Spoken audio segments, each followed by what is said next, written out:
baik. Terima kasih Bapak. Saya Astila Kalena dari TPPKK dan juga dari Aliansi Perlindungan Perempuan Anak Nusa Tenggara Timur. Latar belakangnya adalah kejahatan seksual yang dilakukan oleh AKBP Fajar yang saat itu menjadi Kapolres Ngada, saat ini sudah ex Kapolres Ngada, terhadap 3 anak saat masih menjabat sebagai Kapolres Ngada merupakan pelanggaran serius terhadap hak asasi manusia, hak asasi perempuan dan anak, dan penghinaan terhadap mandat institusi penegak hukum. Kejahatan ini meninggalkan luka mendalam bagi para korban, keluarga, dan masyarakat Nusa Tenggara Timur. Ini yang kami harapkan, yang kami sampaikan kepada Bapak Pimpinan dan seluruh anggota Dewan yang terhormat, bahwa dari Aliansi Perlindungan Perempuan dan Anak Provinsi Nusa Tenggara Timur meminta Komisi 3 DPR RI untuk mengawasi dan mengawal proses hukum AKBP Fajar Widya Dharma Lukman Suma Atmaja, ex Kapolres Ngada ini, yang sampai saat ini berkas perkaranya masih bolak-balik antara Kepolisian Daerah NTT dan Kejaksaan Tinggi NTT sejak awal Maret 2025, jadi sudah lebih dari 2 bulan.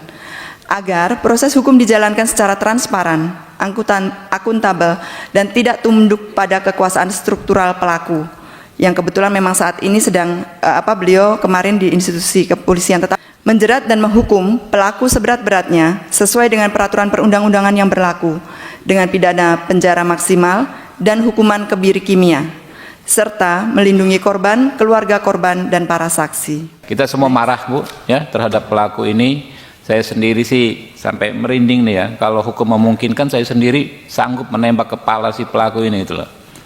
Begitu kita marah dengan si pelaku ini, ya.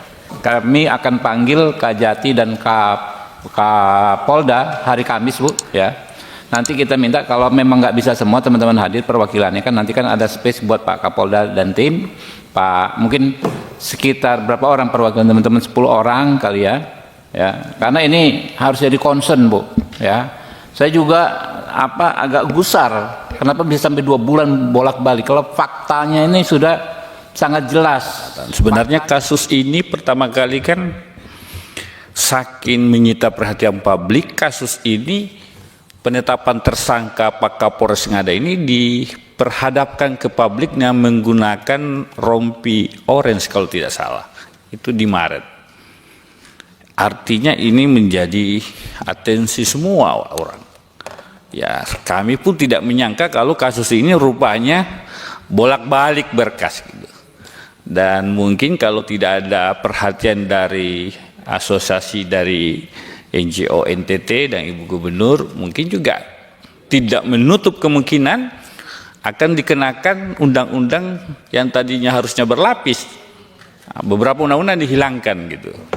Dan jadi Pak Kajati, rekan-rekan dari kepolisian, teman-teman aliansi, ya, kita kemarin sudah bahas masalah ini sejak 2 hari yang lalu, dan ini merupakan tindak lanjut RDPU beberapa bulan yang lalu juga terkait mantan Kapolres Ngada ini. Nah, kami concern sekali, Pak, ya, agar perkara ini segera bisa dilimpahkan dan si pelaku ini bisa bisa diproses, disidang, ya, dan mempertanggungjawabkan perbuatannya. Nah, waktunya mungkin ya kalau menurut catatan kami memang sudah cukup lama, ya, sudah sekitar 2 bulanan. Korban dan kita juga sangat menanti ini proses bisa segera selesai. Izin Bapak Pimpinan, mungkin yang di sini yang terkesan lambat karena pada saat di bulan Maret ini, tanggal 26 Maret ini kita dihadapkan dengan libur panjang, Bapak Pimpinan. Di situ ada libur panjang Lebaran. Jadi hampir kami tersita di situ waktu lebih kurang 14 hari. Jadi efektifnya kami untuk melengkapi 19 ini adalah 16 hari, Pimpinan.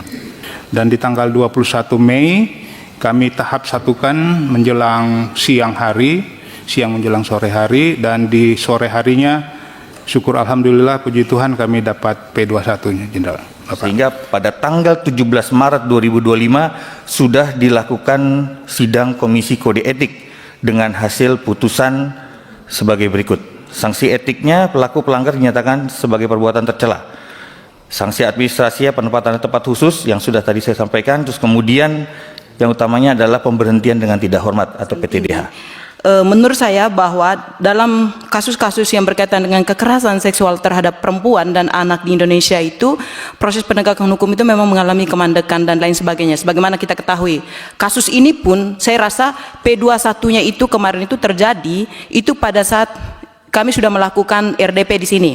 Gitu. Jadi tunggu ada RDP dengan Komisi 3 ataupun Komisi 13 dan komisi-komisi yang lain dari DPR RI, baru ada tindakan dari kepolisian. Saya berharap bahwa untuk kedepannya kepolisian tidak melakukan tindakan-tindakan seperti ini lagi.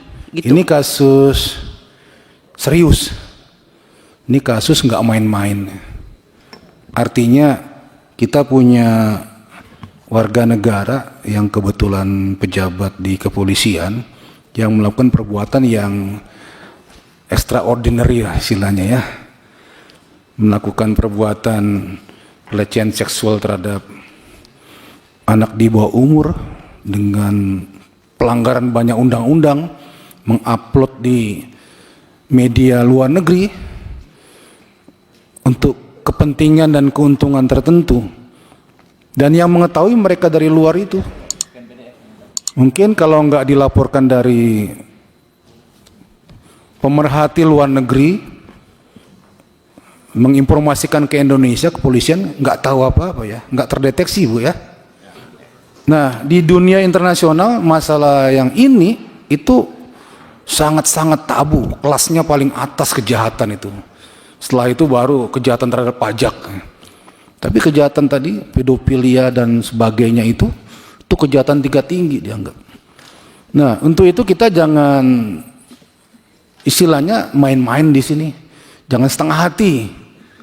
Ini serius. Ini masa depan peradaban bangsa. Ya, F tersangka itu saya rasa tutup buku aja lah.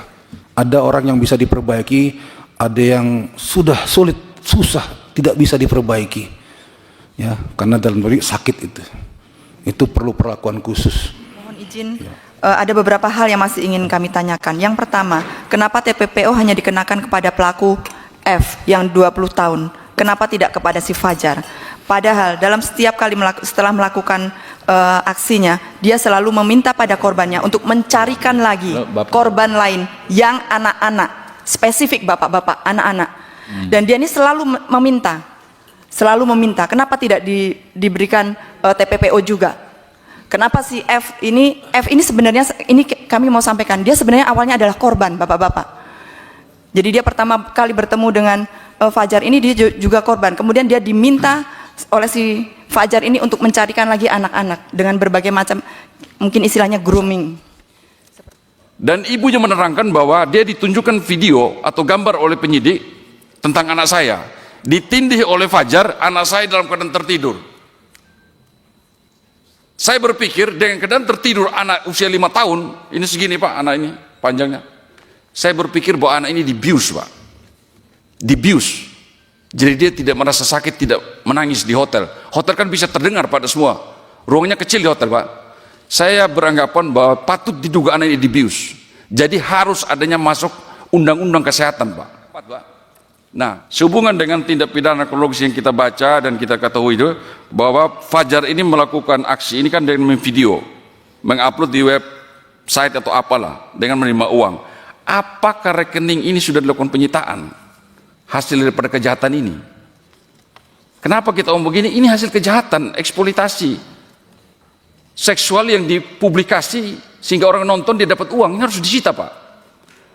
Ini suatu kejahatan yang luar biasa, yang harus dihukum mati Pak orang ini dan dikebiri sekalian.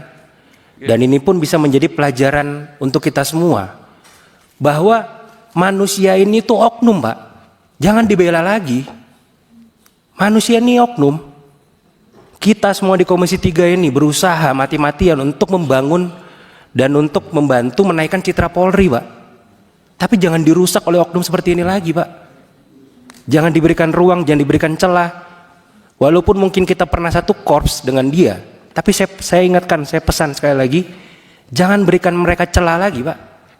Hajar mereka, sikat habis-habisan semuanya Pak. Dia ini udah menjadi penjahat yang keji. Kenapa saya bilang penjahat yang keji? Dia ini mantan APH, mantan pejabat, mantan tokoh masyarakat. Di mana lagi, Pak, rasa kemanusiaan itu? Dan ini mencoreng dan mencemarkan nama baik institusi, Pak. Ini Bapak mohon maaf, korbannya anak umur 5 tahun. Gimana kalau yang terjadi itu keluarga kita? Saya tanya. Apa coba para saya sebagai seorang ayah, mempunyai anak umur 5 tahun, sakit hati saya mendengar ya Pak. Dan ini harus menjadi harus menjadi perhatian kita semua. Mungkin itu saja pimpinan, mudah-mudahan masalah ini bisa menjadi pembelajaran untuk semua. Dan yang terakhir untuk Kak Jati, Pak Jati mohon tuntutannya Pak, saya berharap bisa memaksimalkan, jangan ada Pak, diberikan celah juga Pak, ada ruang di situ untuk bisa meringankan, tuntut maksimal Pak. Kalau perlu hukuman mati Pak untuk dia Pak.